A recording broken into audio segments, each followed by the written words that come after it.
안녕하세요. 고재익의 온라인 비뇨기과. 오늘은 전립선 검사에 대한 이야기를 나누는 시간입니다.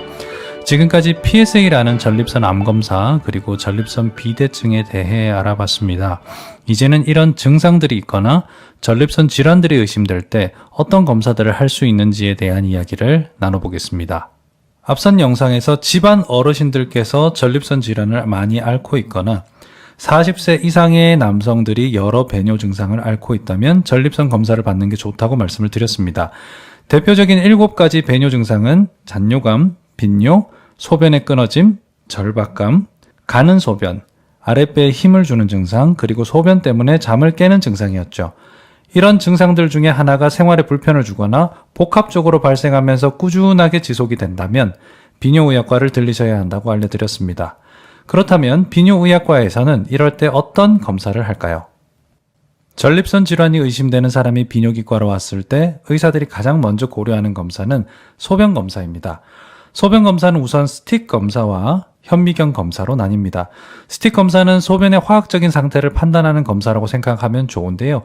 여러 색깔의 종이가 붙은 검사지를 소변에 담그면 이상이 있는 경우에 색깔이 변하게 되고 그것을 통해서 질병의 유무를 판단하게 됩니다. 이런 스틱 검사를 하게 되면 소변에 당은 없는지, 단백질은 없는지, 감염 및 징후는 없는지, 혈액은 없는지 이러한 정보들을 알 수가 있어요. 당이 있으면 당뇨를 의심할 수 있고 단백질이 있으면 심한 감염이나 신장질환, 감염의 징후가 있다면 세균의 유무를 의심하게 됩니다. 혈액의 흔적이 보인다면 신장의 질환이나 요로결석 또는 악성 종양을 생각하게 되죠. 또 다른 소변 검사인 소변 현미경 검사는 화학 반응이 아니라 직접 소변을 현미경으로 관찰해서 이상세포가 있는지 없는지를 확인하는 검사입니다. 관찰하는 것은 2가지 정도인데요. 바로 적혈구와 백혈구입니다. 소변에 적혈구가 보이면 요로계에 출혈이 있거나 신장 기능에 문제가 생겨서 피를 잘 걸러내지 못하는 상황을 의심해야 됩니다. 요로계에 출혈이 생기는 원인은 요로결석, 요로감염, 요로계 종양 이렇게 여러 가지가 있어서 소변에 적혈구가 보이면 더욱 심도 있는 검사가 필요해지죠. 전립선 증상으로 병원을 들린 환자의 소변에서 혈액이 보인다면 작은 요로결석이 방광 근처 하부 요관에 걸려있는 그런 상황을 의심해야 됩니다.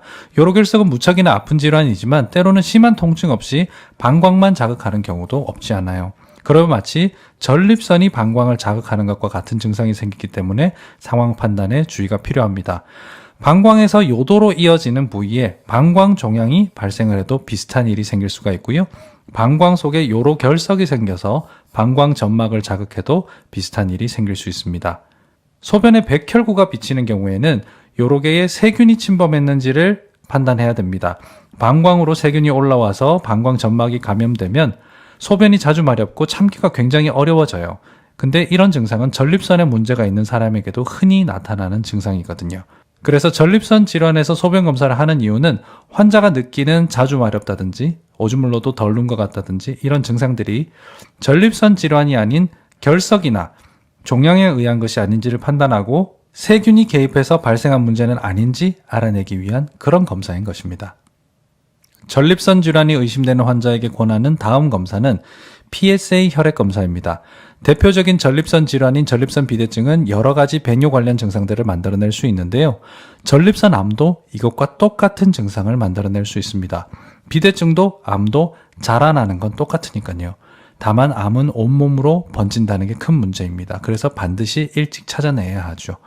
이런 이유 때문에 전립선 암이 있어도 소변이 자주 마려울 수 있고 소변 줄기도 가늘어질 수 있습니다. 오줌 줄기가 중간에 뚝뚝 끊어지기도 하고 오줌을 누기 위해 배에 힘을 주게 되기도 하죠. 그래서 40세 이상의 남성들이 배뇨 증상에 이상이 생기면 혹시 전립선 암에 의한 증상이 아닌지를 파악하기 위해서 PSA를 꼭 해야 됩니다. 전립선 검사를 할 때 반드시 포함되어야 되는 항목으로 PSA는 절대 빠지면 안 되는 것이죠.